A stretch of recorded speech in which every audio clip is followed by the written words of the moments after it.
Hey there guys, welcome back to another video, and today I'll be showing you how to use TikTok charity donation feature.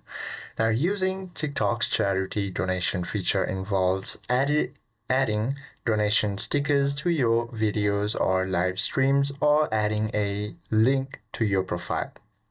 Primarily, charities must register with Tiltify or Benevity to enable these features. Once set up, creators can select a charity via the sticker tools, allowing in-app donations directly from content. Now, to use the donation stickers, first of all, you have to open the TikTok and record a video by tapping on this plus icon.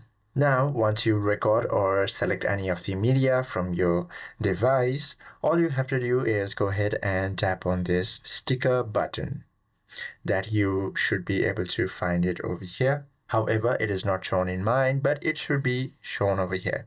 Now, once you tap on it, you will be able to find donation option. Go ahead and tap on it, then choose the verified charity.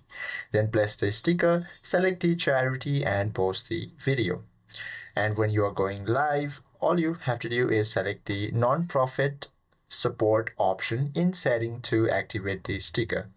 And once you do so, you should be able to raise the fund or donate in a charity through TikTok. I hope this video helps you out a lot. If you have any questions or queries, please do comment down below.